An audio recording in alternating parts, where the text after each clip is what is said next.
In today's video, I want to talk about how you can create an amazing thriller, manga, comic, or novel that will really stand out to your audience and keep them wanting more.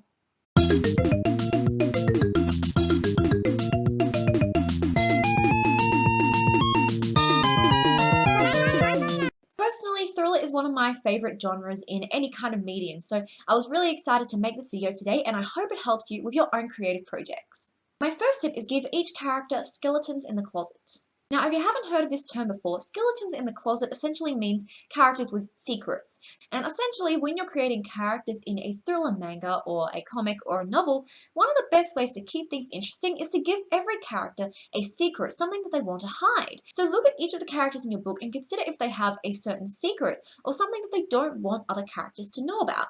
When you give each character a secret, it makes it more interesting when you slowly reveal each character's secret throughout the story. It makes your thriller more suspenseful when your audience is essentially suspecting every character in your book, because every character in your book should have the potential to be the culprit of your story. My second tip is in the introduction, reveal something unexpected. Make your audience want to read more by revealing something unexpected in the introduction or prologue, which will make your audience have questions that can only be answered through reading your book.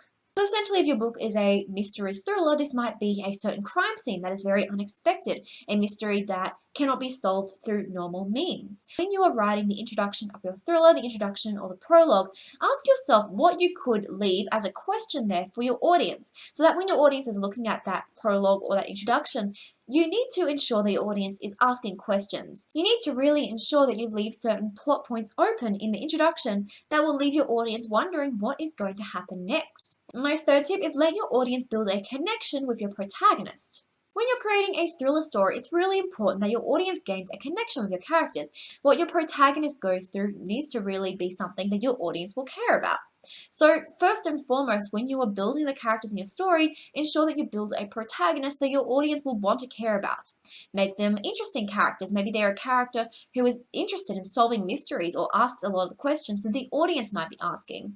Maybe they're characters who like to take matters into their own hands and try and solve things over the book. They could just be a character with a very strong goal or something that is really important to them that they need to strive towards. They could be the type of character who's more of an underdog, who really starts at the beginning as someone who might not necessarily be as strong as other protagonists, but you can slowly build them up over the story into becoming more of a stronger character. And those types of characters are characters that your audience might want to root for.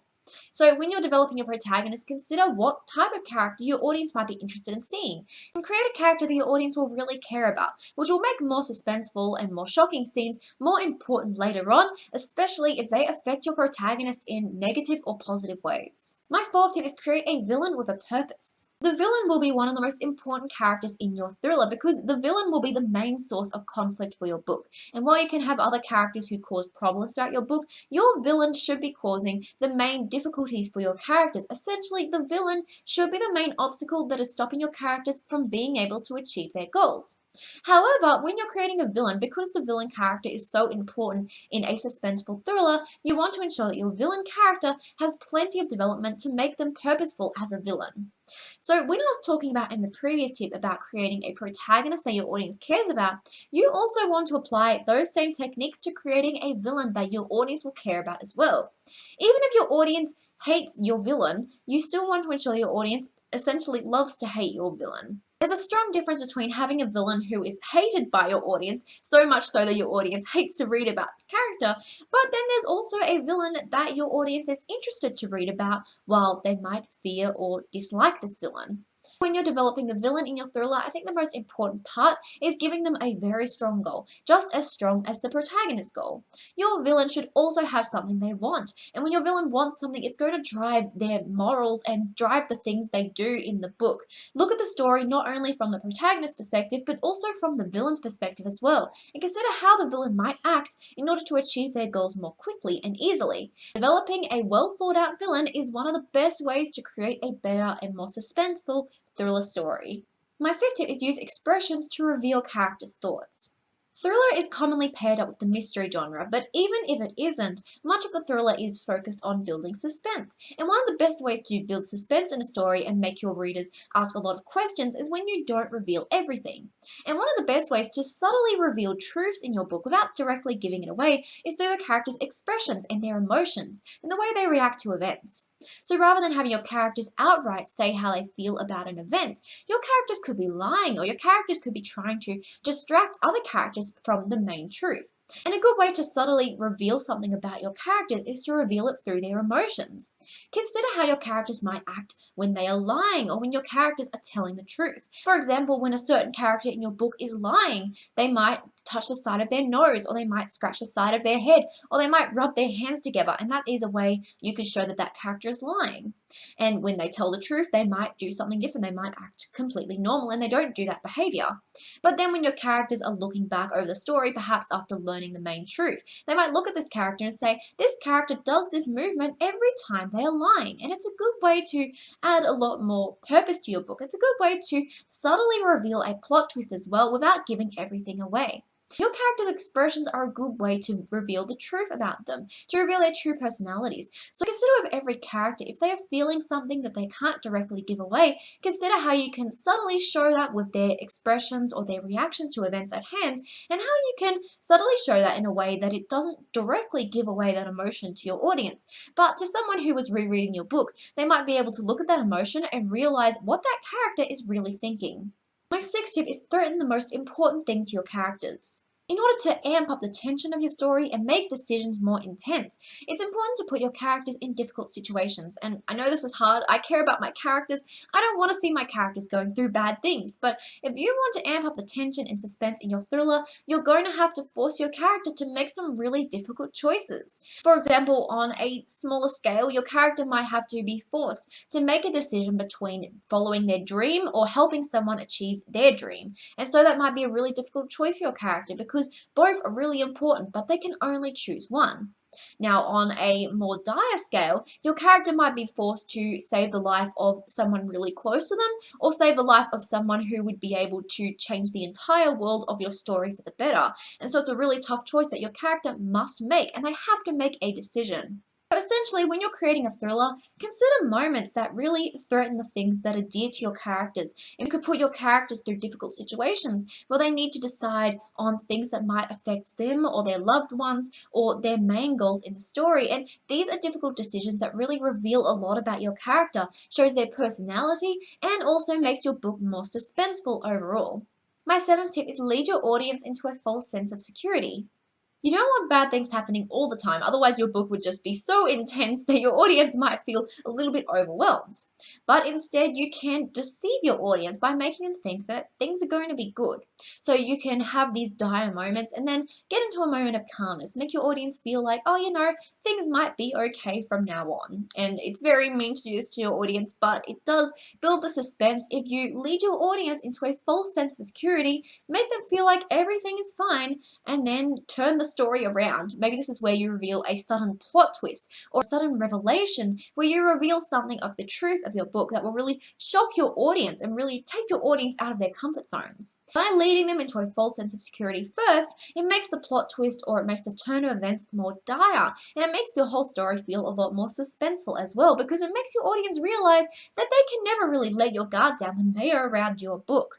My eighth tip is use inking or shading to emphasize ominous moments. If you're creating a manga, comic, or a graphic novel, you can use the inking and shading to your advantage in scenes that should be more suspicious or scenes that should build the tension of your book. For example, if you want to reveal something about a character but you don't want to give it away too much, you could add a kind of darker shadow around that character, make them seem more darker and ominous in the shading alone. Even if your character was smiling happily, by changing the shading and the essentially atmosphere around the character, it will make the way your audience perceives the character a lot different. Similarly, if you are introducing a certain location or an object, by changing the shading or the atmosphere around that object, by changing the shading, you can ensure that your audience might perceive various events in different ways because of the way you have inked it. My ninth tip is create plot twists by making your audience think they know what is happening, even if they don't. Plot twists are really important in creating a good thriller, and by having plot twists, it will keep your audience on the edge of their seats. But how do you write a good plot twist? Essentially, one of the best ways to write a good plot twist is to make your audience think they know what is happening, even if they don't. What I highly recommend you do is you think of a separate course of action to your book, one that you want to lead your audience down, essentially a false trail that you send your audience down through the story, directing your audience to make them believe that this is the truth of your book. For example, you might have a false villain, and your audience believes that this character is the true culprit of the book. Or you might add clues that point to a certain character or point to a certain logical reasoning in the book. However, when you lead your audience down a false trail, you also want to ensure that you give other subtle clues towards the real truth of your book. Subtle clues to help it make sense when you do reveal the truth to your audience. For example, while a certain clue may directly seem to point to one character, it might actually also point to another character as well and make more sense to that character, even if you don't directly reveal that link at the start. Your characters could simply say certain things that really subtly point the truth towards the real character, the real villain. But the trick is to keep it really subtle and make your audience constantly think that they know what is happening, even if your audience doesn't. But then when you reveal the real truth of your book, your audience should be able to notice the clues that you have already subtly presented in the background, and your audience should be able to think, why didn't I guess that? Continuing on from the last tip, my 10th tip is create a false villain.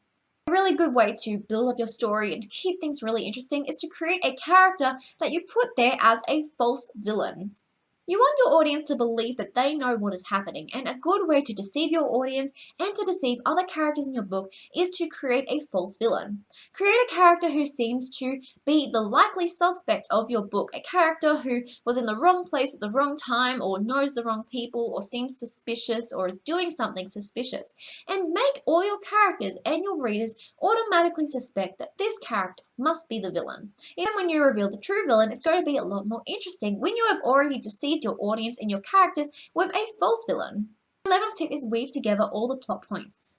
Now that you have developed a really interesting thriller story, it's now time to weave together all the plot points. As I mentioned earlier, by leaving your readers with questions, it's a good way to keep building the suspense of the story. However, at some point in the book, you want to ensure that you answer all of those questions, so ensure that you don't leave any questions unanswered. When you're creating an open plot point or revealing something, ensure that you do make note of it and answer that question by the end of your book.